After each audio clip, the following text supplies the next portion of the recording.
This presentation of In Their Own Words is brought to you by the Honor Project and is dedicated to the brave men and women of the United States Armed Forces. During World War II, the United States Marines played a central role in the battle for the islands of the Pacific. Marine Corps veteran Bill Swanson was often in the first wave to hit the beach in many of these brutal campaigns. When we interviewed him for the Honor Project, he painted a vivid picture of what it was like to fight in the steaming jungles and swamps and rain and mud of these Pacific islands. When I first went in the Marine Corps as a private and going into the 3rd Marine Division, where the first job I had was assistant BA Airman. BAR is the squad automatic rifle, and kind of the one of the least envious jobs because you have to carry extra weight. The rifleman would carry his own cartridge belt and rifle, plus a bandolier of 12 magazines for the BAR. So it was not a pleasant job just for that aspect. I kept that job for about a year, and then as the war went on, I still stayed in the rifle platoon and did most of the jobs that are involved in there. Mostly rifleman, BA Airman at times, and you do scouting and various things of that nature, but coming down to it, basically a rifleman was it. The rifleman, actually, that's who takes the ground and gets down to the nitty-gritty of the fighting. In the scheme of things, there's riflemen who do things and there's riflemen who do other things, and depending on the kind of fighting that you're in the campaign and all, you might do a variety of things. But basically, it's getting out there with the rifle, just moving forward, trying to take whatever ground that you're assigned to take. Sometimes it's relatively easy. You just move up. Hopefully the artillery has done its job and things are relatively easy. But if they didn't or whatever, well then you have to do whatever you're called upon to do, which might be moving into say a little pillbox or some kind of a fortification with grenades, or at worst with a bayonet, something of that nature. But you had all kinds of other things. There were individual Japanese trying to do the same thing to you that you're trying to do to them. So they were hidden. The attacking forces are moving forward, so they are easy to spot. But the defenders are laying back, and in the jungles particularly, they were very hard to spot. They were almost unseen. You could go for, and I'm sure many men that were riflemen in frontline outfits probably never saw a Japanese soldier because they just were so well hidden that you couldn't always spot them. You might shoot into an area where you think they were, and maybe you would get some, maybe you wouldn't.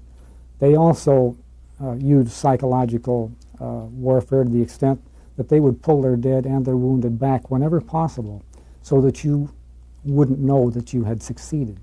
So it was frustrating to never know exactly what you'd accomplished. You had taken ground, but did you really take care of any of the enemy?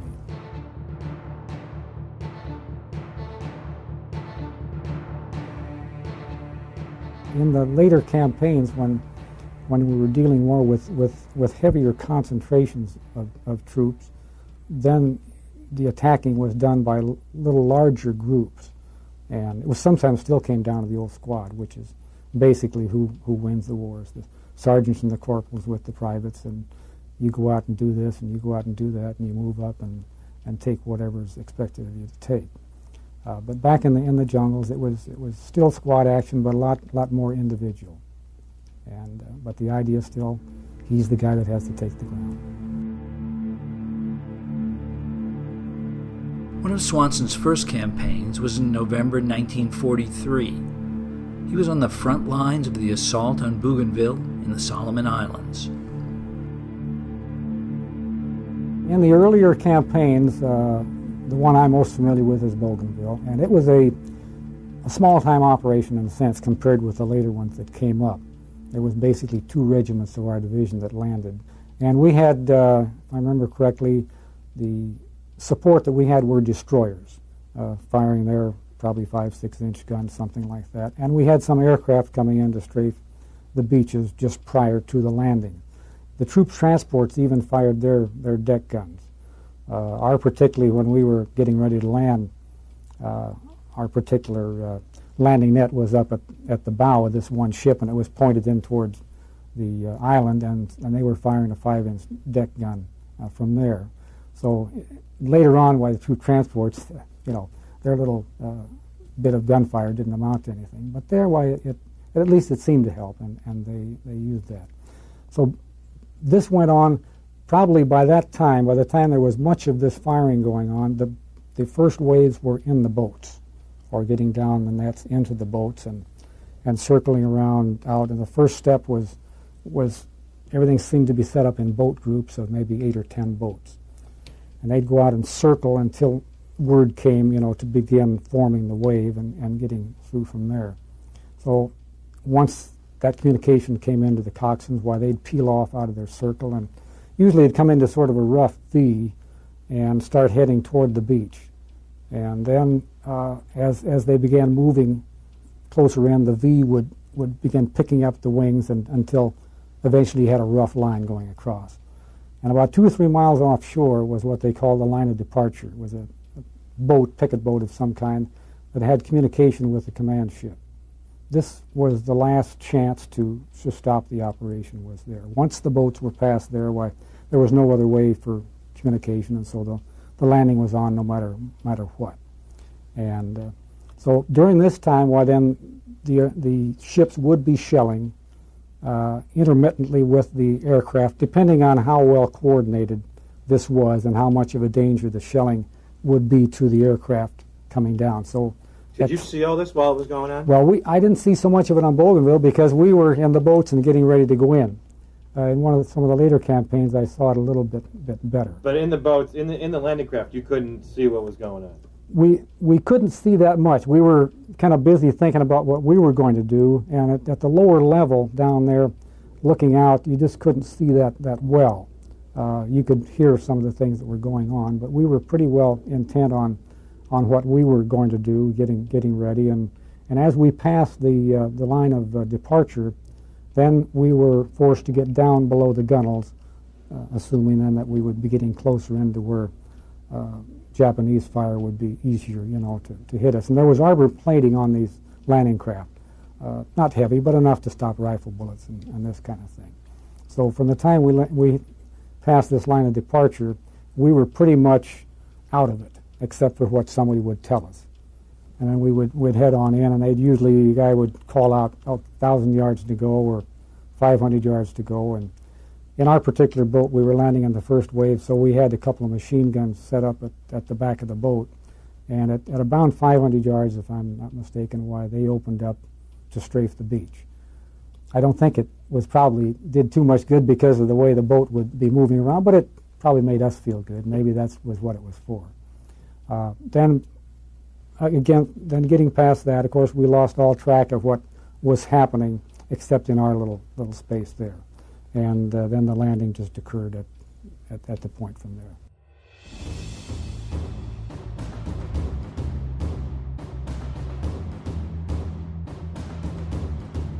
In our particular situation, we were lucky in the sense that on our part of the beach on Bougainville was relatively unopposed, but it was a very narrow beach and very heavy jungle and a very rough surf and a difficult beach.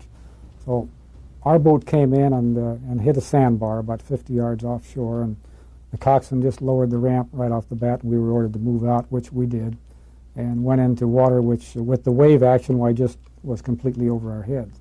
So we started out good, soaking wet, and our rifles all wet, and eventually moved into the beach and across this little stretch of stand. And the jungle at that point, and where I went through, was just absolutely almost impenetrable. We had to take knives and machetes to cut through at that point to go in.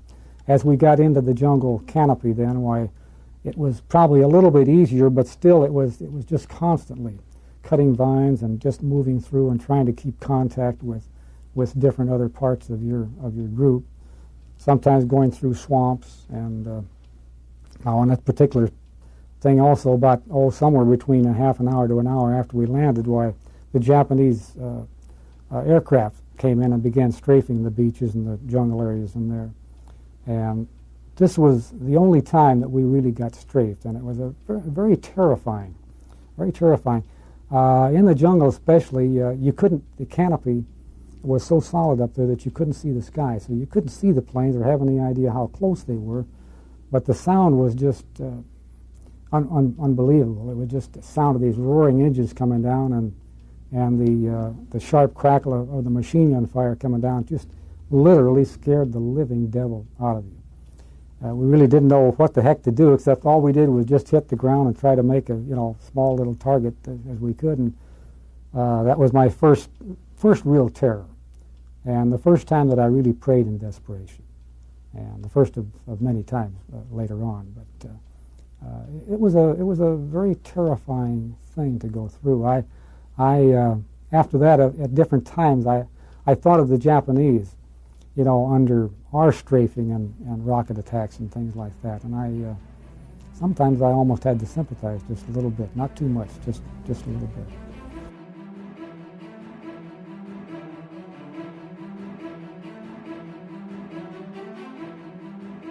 There was always a plan in the sense that you were supposed to try to find out where the enemy was and react.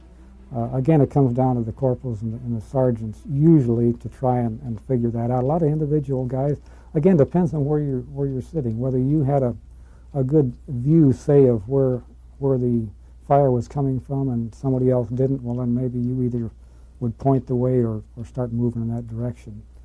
You might go a day or two or three without really running into anything serious, and then all of a sudden, bingo, why, you're either hit on patrol or you run into something out there.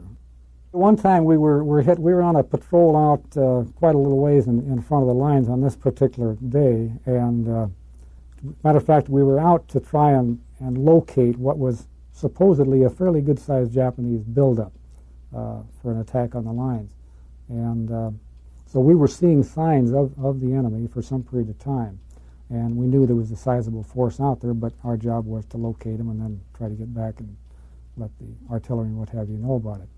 So we kept moving along very slowly, very very carefully, and it began raining hard, pouring down rain, which, looking back, was probably good for us. The Japanese stayed in their foxholes pretty much that way, but eventually we got far enough into them that they saw us and began firing, and then we began firing. I remember hitting the ground, and I had got my foot tangled in some roots. Remember this jungle, these trees have big roots and a lot of stuff growing all over the place. Only I got my foot caught and I fell down laying over one of these roots with my rear end kind of sticking up a little higher than I like to have it. And just about this time, I saw an arm coming out of the bushes a few yards over, and a grenade sailed over, in my direction, and I was fighting to try and get as much of me in my helmet as I could, and just try to. I couldn't get unloose, but I was trying to, protect myself as much as possible. And the grenade hit and exploded, and I got lucky, and nothing happened to me. After that, I got myself unloosened from that, and just took what cover I could there. Now, at the time that this grenade was coming over, I still have a mental picture of one of the guys shooting, over towards where that came from. And now after that, I don't have too much recollection of the individual things going on, because the rain was coming down hard, the jungle was rather thick, and it was a lot of confusion because we didn't know how many they were or just where they were. And they, at the same time, didn't know how many we were or where we were either. But so there was a lot of firing, trying to just shoot into what you would think may be a spot where they were if you saw some movement. So this went on for a period of time, getting towards nightfall, and we were getting extremely worried about being stuck out in there at night. And about this time, part of the patrol with the patrol leader had somehow broken off and began pulling back, because that was their primary function, was to, they found out what they wanted to find out, and now they were going to head back. But communication got lost somewhere, and there was about 7 or 8 of us that didn't get the word. And so we were stuck there for a little while longer, and then finally someone took charge of the group. I can't remember who, but I remember being told that we were going to move back and try to get back to the lines. And so we sort of stopped firing individually and kind of moved back and got together, I don't remember, 20, 30 yards back from where we were. And we just thought, we were really in a hopeless situation because we really had visions that there could be as many as 1,000 or a couple of thousand Japanese. It was a fairly large force.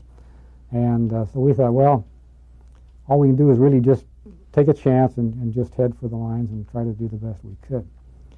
I remember running through different Japanese position areas and thinking, God, I can't believe that we're still on top of the ground. We're still moving, and these guys, haven't either come out of their foxholes or whatever. I don't know what it was. But anyway, it was still raining hard, and we thought, well, maybe this was our favor. Then we run into a big swamp, and I thought, oh, God, Jesus. There's really no time to try to find a way around this damn thing. So we just headed into it. And actually, looking back in a way, it might have been a good thing because there was a lot of clumps of brush and bushes out in there. And by the time we got into it very far, we were pretty hidden. And we still kept thinking, they got to be right behind us. They got to be right on our tail. And so anyway, this went on for a while. And it took us, we just got back to the line just about as it turned dark. And but it was one of those kind of things that, looking back, it was just little luck. Maybe rain, swamp. We only thought maybe he was, giving us a, who knows? But you got to have a little luck.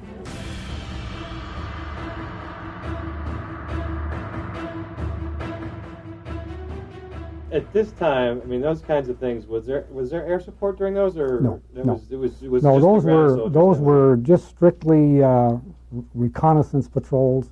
Now, it's very possible that air had somehow picked up Japanese movement out there, and that's the reason that we were sent out to look this over.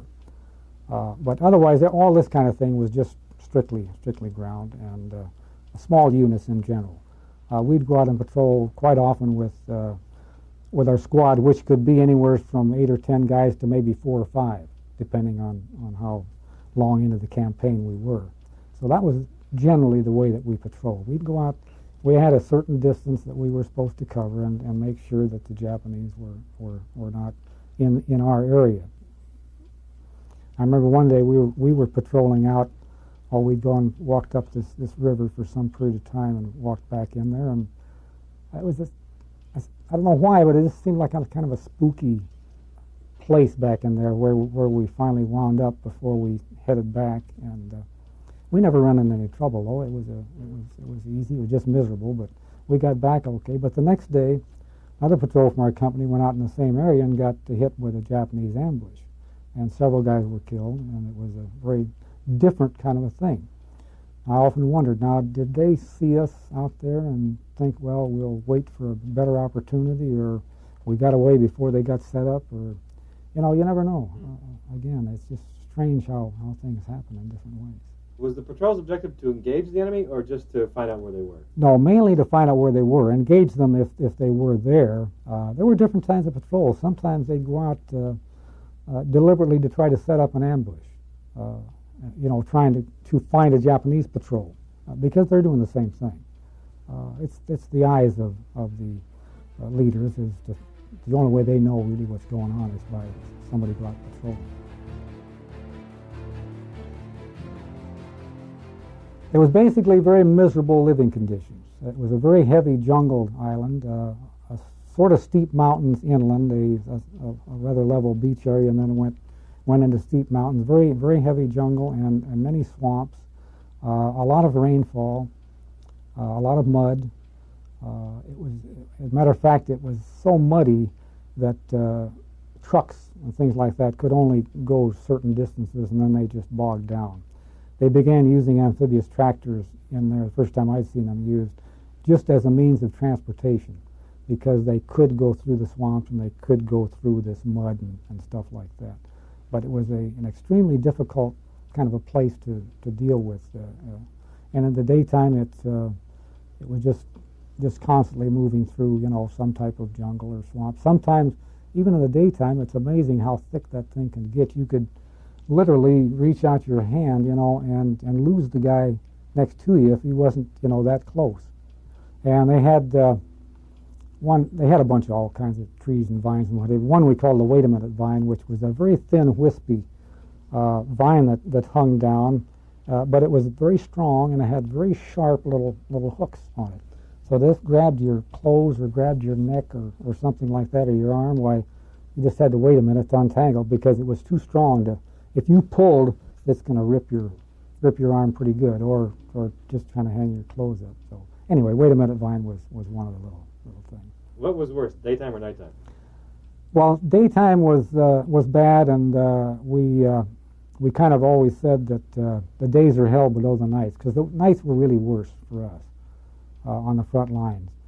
It only took a night or two to learn that we had to have two-man foxholes with one awake in order to maintain the integrity of the line. So this started out pretty good. We thought, well, hey, you catch the first 4 hours and I'll catch the next 4 hours. But that only lasted about 1 or 2 nights, and then it was down to 2 hours. And within a few nights, we were down to just 1 hour watches because we just absolutely couldn't stay awake more than an hour. Even the 1 hour would become unbearable after a while. It's just, we were forced to lay on our backs without hardly moving, so when you're sleepy anyway, you just can't move while you're just continually fighting sleep. The jungle had its noises. It was a very noisy place at night. Insects, animals, all kinds of things out there, and it was almost like a crescendo of noise that would go on. And this would go on for a period of time. It was the normal kind of jungle thing. But every once in a while, it would just stop like that, like you cut it with a knife. And of course, that's when the hair went up in the back of your neck, and you thought, oh, geez, somebody's really there. They're right out there now. And so it was a scary situation for us, thinking about it, because it was either so dark you couldn't see anything, or if the light was such that you could see trees and things and shadows. And pretty soon, trees and bushes can look pretty human if you want them to, and they can begin moving, they can begin doing all kinds of things. So your eyes and your imagination plays tricks with you quite a bit. But this noise then would, eventually it always seemed to go the same way, but one little insect would make his little noise, or one little bird or whatever, and then another, and pretty soon, why, it's back to the old crescendo. And we sort of felt, once it was back to normal, that, things are at least back in a kind of a normal condition. The nights were interesting in that aspect. It was difficult for us being in the front lines because we couldn't get out of our foxholes at night. We had to establish that anything above ground was the enemy because of their tactics of infiltrating the lines. So there was no other real defense for us to do that. So if you had to relieve yourself or whatever at night, why, this, of course, had to be done in the foxhole. And it was a kind of a miserable thing. And usually we were wet. The tropics have a habit of raining in the late afternoon, just before we were going to settle in. So you'd probably, be wet to begin with, and then pretty impossible to dry out during the night. So it was a miserable aspect in that way. And of course, there were occasionally artillery fire and things like that would come in as well.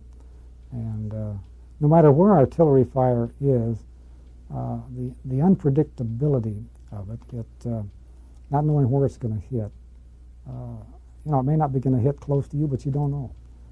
It comes down, and you're laying there sweating and kind of praying. Well, not here.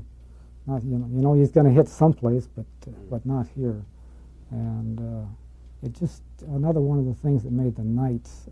In the daytime, you can see it might still be hell, and it was hell, but you could see. But at night, there was just so many elements that kind of made it more terrifying.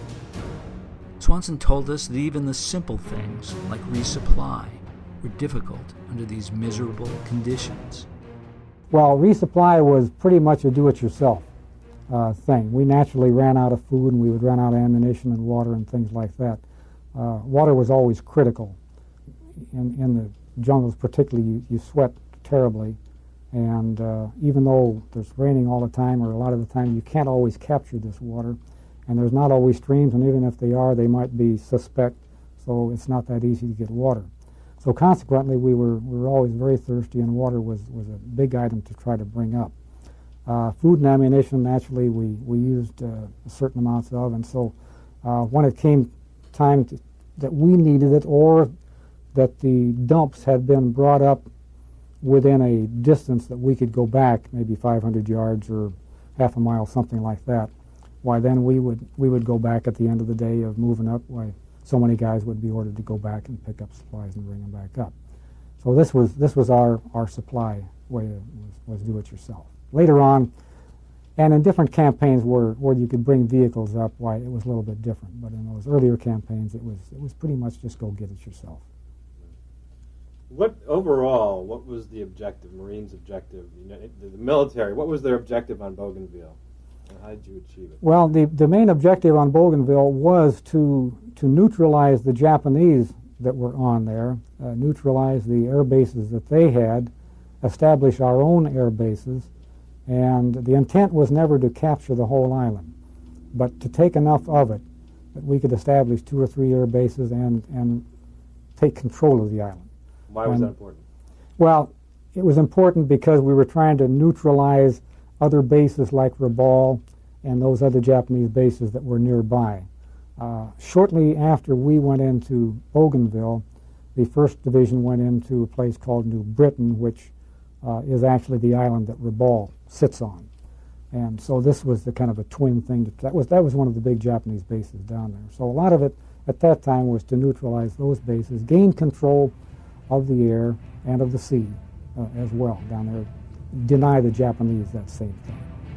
So we took what we had to and then established a perimeter and left the rest of it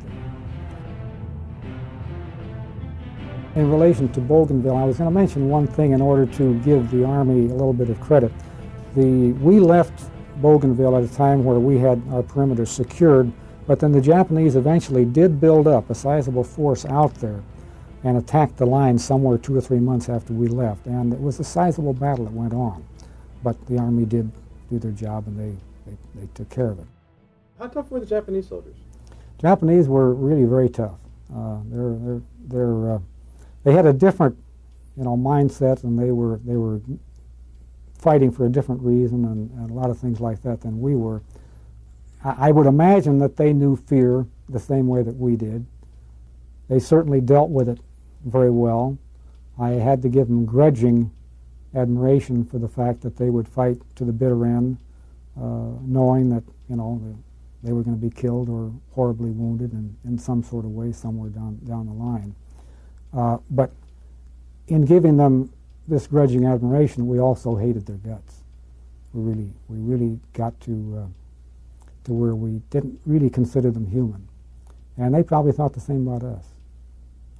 It was a war of no quarter in the Pacific because they wouldn't give up, we couldn't give up, and so it just was continually battling until the last Japanese gave up or somehow we overcame them. But very, very miserable kind of thing, and a lot of it due to the fact that the Japanese fought extremely hard. They didn't always fight well, but thank God they didn't. But they fought very hard, no question about it. The battle to recapture Guam from the Japanese was launched on July 21st, 1944. The Guam campaign was a little bit different and a little larger campaign than Bougainville. Basically, then the first day on Guam, we were laying offshore. The first waves, we were coming in about 45 minutes to an hour after the first wave. So we got a chance to see, this invasion, it was a big invasion fleet. There were 2 divisions plus another division that was in reserve to hit Guam. On our particular section of the beach, where there were several battleships, a number of cruisers, destroyers, all shelling different parts of the island. And it was an extremely heavy bombardment, and compared to Bougainville, it was just a completely different show. As the bombardment got into the period of time when the first waves were getting into the water, then the bombardment held up just enough that the Corsairs, mainly Corsairs, Marine aircraft, came in to strafe the beaches. And they came in very low, just over the palm trees, firing their machine guns and their cannons, and in some cases rockets that were mounted under the wing, adding whatever they could do to the immediate beach area. Then as they cleared off, the bombardment started up again, hitting right on the beaches. And then as the boats, the first waves and their amphibious tractors got in towards, it's hard to judge, but a few minutes from the beach, then a series of ships, small ships, they were rocket launching ships, like small destroyers or LSTs that came up. And they sort of patrolled right along the beach, and then they had these rockets in racks of, maybe 10 or 12, and they could literally fire thousands of them in a matter of minutes. So just prior to the first wave landing, why then the artillery moved inland, the naval gunfire moved inland, these ships launched their rockets right on the beach. And of course that let up a tremendous amount of smoke and dust and what have you, so you really couldn't see anything beyond once that happened. And the first wave then moved right into that. The amphibious tractors climbed over the coral reef, moved in about 400 yards to the beach, then climbed up on the beach. The Marines in that jumped out and then went ahead and did whatever they had to do at that time. We came in, like I say, about 45 minutes to an hour later in amphibious tractors, drove up over the reef and onto the island. The artillery was still coming down fairly good around the beach area. What was it like being in the middle of the artillery? Well, artillery is scary. Yeah. You can say this, there wasn't anybody standing around on the beach. Everybody was either laying down or they were running if they were above ground. It gets your attention, even if it isn't real close, because you don't know whether the next one's going to be close. And anyway, we spent a bit of time getting out of our tractors and forming up, and then we moved up into the area right just below where the front lines were at that time. And most of the day was spent in consolidating ground and moving up for the various frontline units. And eventually we dug in on one of the hills there. I don't remember too much about the first night, except I remember more artillery fire, and I remember one landing right on the edge of my foxhole, and that's scaring the living hell out of me and making me wish I'd dug in deeper. What was the resistance like from the Japanese? Resistance was heavy, extremely heavy, very heavy. Particularly on our left flank, there was a hill, and I use the word loosely because it was really kind of like cliffs, very steep coming down there. And the Japanese were very heavily entrenched up in there. And the regiment which had the job of taking that hill had a very difficult time, very difficult time. Part of our regiment was involved in it also, but not our particular company.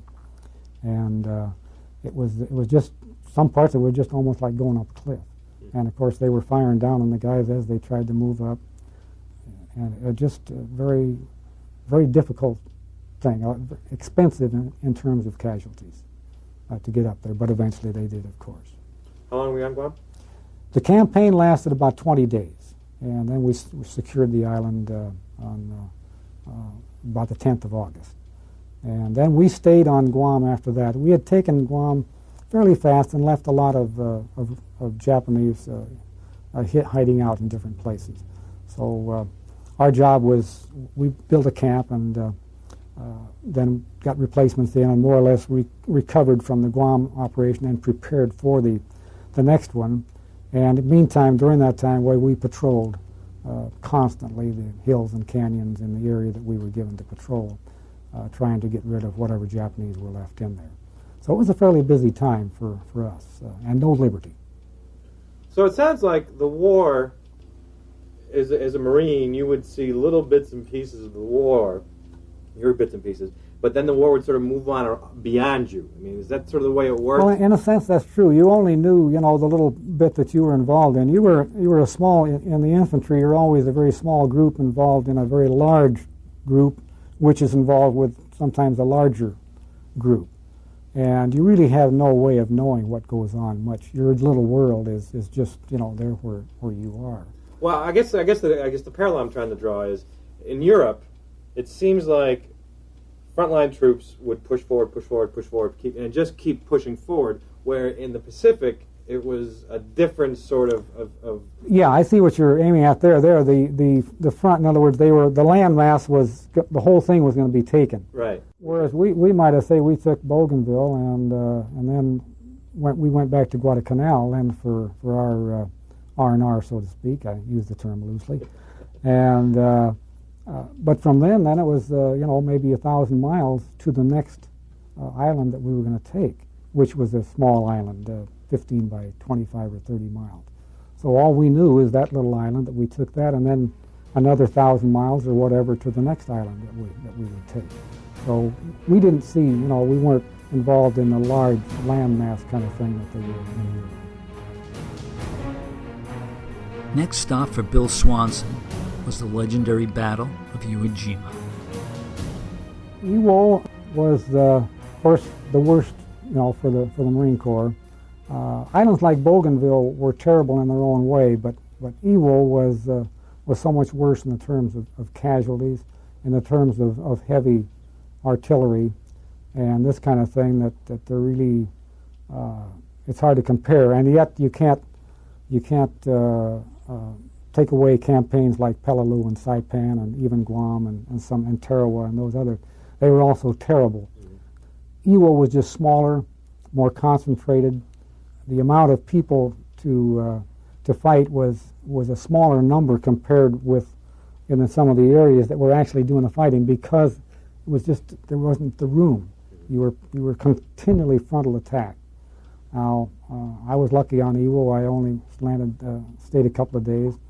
We moved out on the one day that I was in the advance, and moved up towards the second airfield. Our regiment that had landed a day or so earlier than us had taken part of that, and we relieved them at that point and began the attack over in the second airfield. So the main thing I remember about that was very heavy artillery fire as we prepared to get up. We had an abutment that we had to climb about 10, 12 feet to get up to this airfield strip.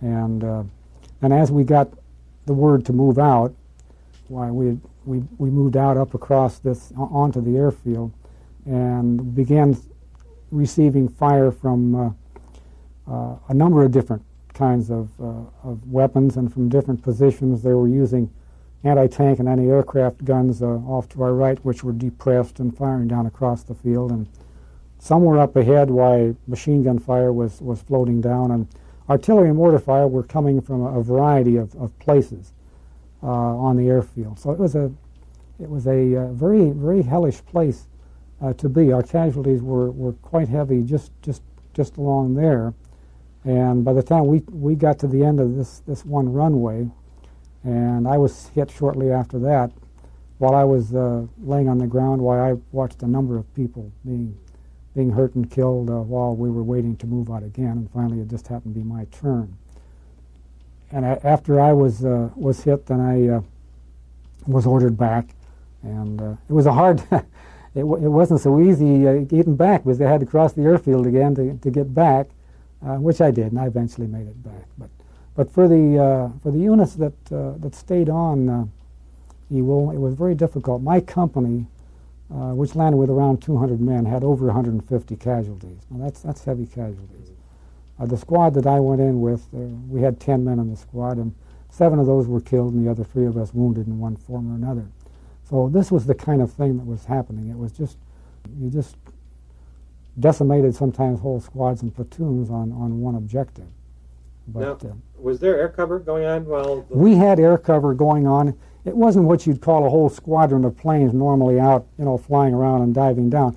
But there were individual flights, and I imagine that they were working under communications with ground people telling them where they wanted to have them come in. We also had still naval support.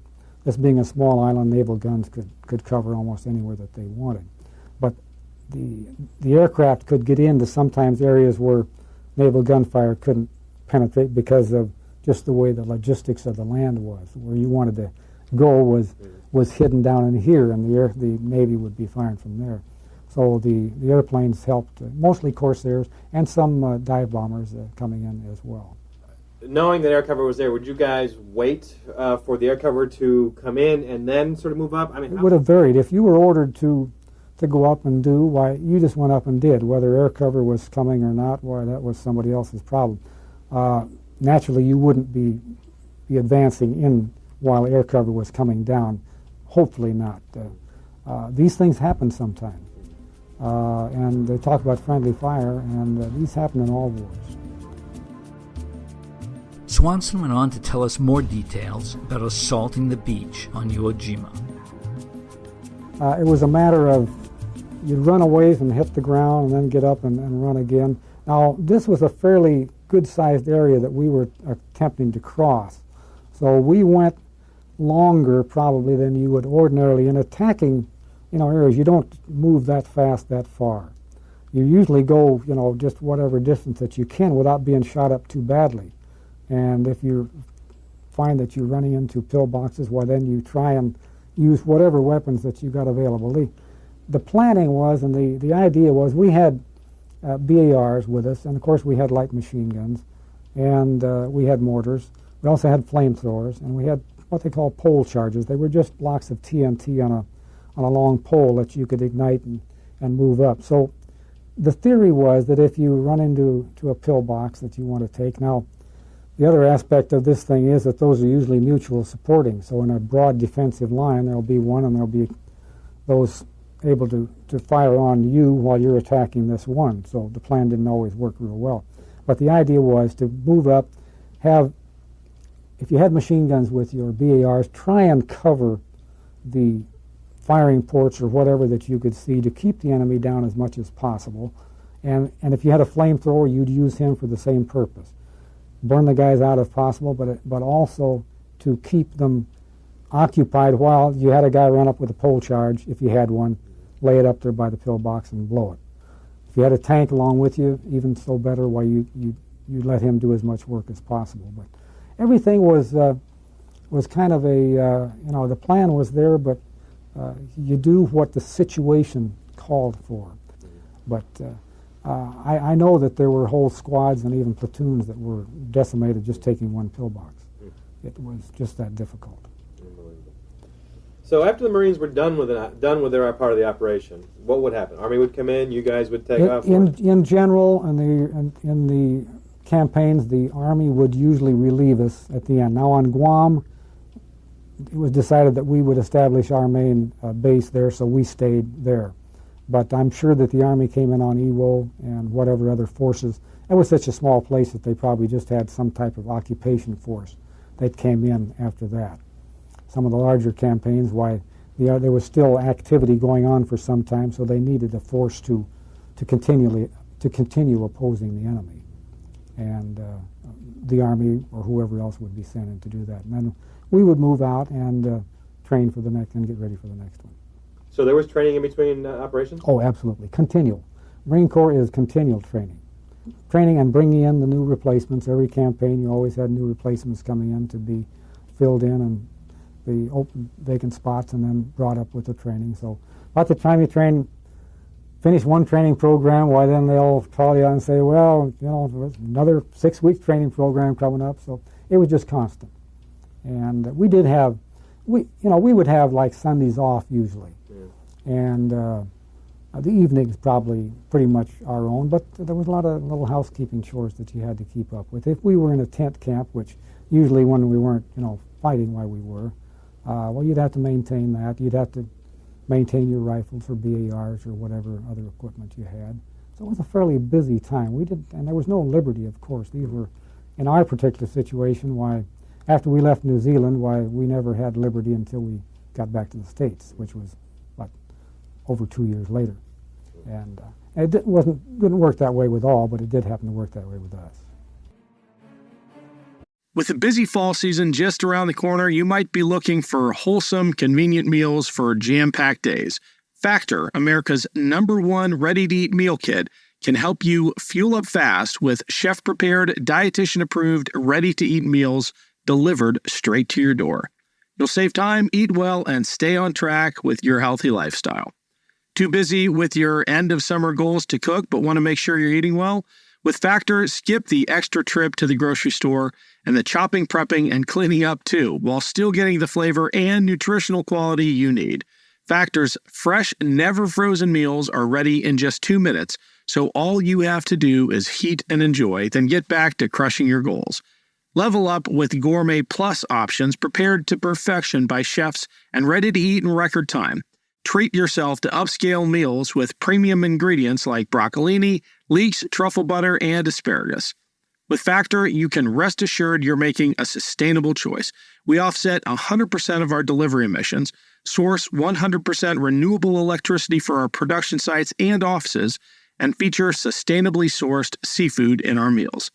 This August, get Factor and enjoy eating well without the hassle. Simply choose your meals and enjoy fresh, flavor-packed meals delivered to your door, ready in just 2 minutes, no prep, no mess. Head to factormeals.com/warriors50 and use code warriors50 to get 50% off.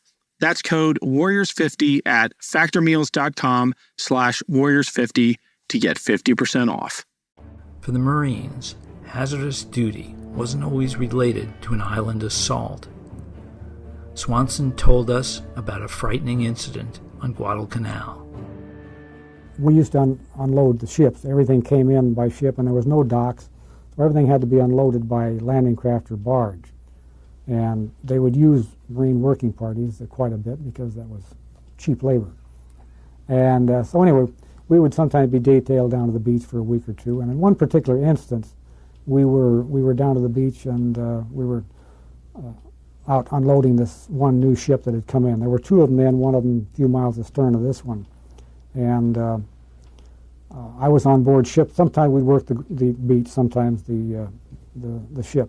Anyway, on this one, while we were working on this one, it was loaded with drums of gasoline and fuel oil, all kinds of flammable things like that. We'd always get the mail off first, which was on top. And so anyway, we had moved considerable amount of this stuff down on barges and what have you. And we were up close enough to the top of the hold, though, that we could see out, and we noticed the flight of our planes coming in. This was right about dusk. And somebody thought the last plane in the little group looked kind of different, but we couldn't be sure. So anyway, we went back to work. But then a few minutes later, while we heard a big explosion astern of us, and apparently this plane had turned out to be a Japanese plane, and he had bombed the ship astern of us, and then he was heading over towards our ship. So the loudspeaker came out for all working party personnel to clear the ship. So we ran up on deck and didn't know what the heck to do. There was no, you didn't get into lifeboats, or I don't even think we had any life jackets. It was just a matter of things were going to be happening too fast. And so people started jumping off the ship. Some were going down onto barges that were still tied, but by the time I got to wherever they were all untied and beginning to back off because they were loaded with the same kind of flammable stuff. Anyway, I finally got up to the bow, and there was still one with a line attached down below. And I looked down at it. It was still 30 or 40 feet down. I thought, well, I better jump on this. But before I did, some guy yelled up from below and said, "Hey, Mac, if you're coming, get your ass down. We're moving out." So anyway, that got my attention, and I slid down the line onto the barge. And as soon as I hit the barge, we disconnected and began moving back. And within a minute from that, why, the plane came. I could watch it coming over the ship, and it dropped the bomb just in front of the superstructure, just about in the hold where we had been working. And of course, the front of the ship went up like that, and flaming fuel oil and gasoline, what have you, came down all over, and it was kind of a mess. Everything worked out all right as far as I knew from our standpoint. It was kind of scary because we didn't know whether the stuff we had on board might ignite. But it was really worse. The people in the water were having a tougher time because some of the water began to get covered with this burning fuel. And so we wound up just kind of helping those people out. But, in your opinion, what was the one thing, the most important thing that allowed us to win the war? Oh, I suppose you have to come down to the atomic bomb. We would have won the war without it, but we might have had a terrible, terrible amount of casualties to do it. So it got it over quicker. It was a terrible thing for the Japanese in those places. But remember that the war was a terrible thing, and even the firebombing of Tokyo and those kind of things were thousands and thousands of people were killed. And war in general is a terrible, horrible thing. But of course, we were thrilled to death when the war was over, because the Marine Corps basically would have been involved in the invasion. I came back to the States after Iwo for my normal time after a couple of years overseas. But I was made plain to me that I would be sent back out and be in the invasion of one of the islands. So, I was looking at, I survived so far, but did I have enough luck to survive the next one? I didn't know. So we were all very relieved when that happened. We interviewed Bill Swanson about 50 years after the end of the war. He still had strong feelings about serving on the front lines of battle and what it meant for him and his fellow Marines. The front line was and is a kind of a different animal. Everybody hates it. It's the worst place in the world to be. But at the same time, there's a kind of a camaraderie up there, perhaps because of sharing, the misery and what have you, that is you don't find quite other places. And again, it's something, like I say, you hate like heck to be there, but a lot of times, even if given the choice, you really wouldn't be transferred out, because your buddies are here and your kind of life is there, and it's a hellish life, but you get, I really say accustomed to it, but that's not really the word, but you somehow learn to deal with it. And now I won't say there were days when I wouldn't say it that way. But looking back, there was a lot of that camaraderie that exists up there, which I think is what enables frontline people to do the terrible and the horrible things that they really have to do. They're basically fighting for each other. They're doing for their buddies. In other words, you're out there getting your butt killed off or whatever. Not so much, eventually you're not fighting for the old USA or you're not fighting for freedom, but you're fighting for your buddies, and for some inexplicable thing for the old Marine Corps sometimes gets its, there's that feeling in there, but it's more that fighting for your buddies and for pride. Those larger issues are certainly there, and you do, they're there, but when it comes down to the real nitty-gritty, when you're, doing these difficult things, well, you're not thinking about that, but you're thinking about that if I don't do this, my buddy is going to be either in jeopardy, or I know that he'll be doing it, if I do it. And so it's this kind of a thing, and there's just something you just you don't really want to look bad in your buddy's eyes either. So there's a lot of little psychological things that go on there.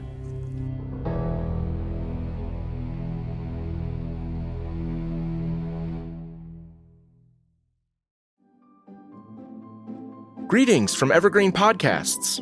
We're rolling out a listener survey, and we want to hear from you. The information in the survey will help us gather statistics and in turn make our shows more appealing to advertisers. I know most people don't like ads, but this is one of the only ways our shows make money and help keep their lights on. We promise it will only take a few minutes, but the impact on our podcasts will be tremendous. As a token of our appreciation, we'll randomly select one lucky participant each month to win an exclusive merchandise package from Evergreen Podcasts. Head to evergreenpodcast.com/listenersurvey to help a show and possibly get some free stuff for doing so. We can't thank you enough for the support. Now back to the show.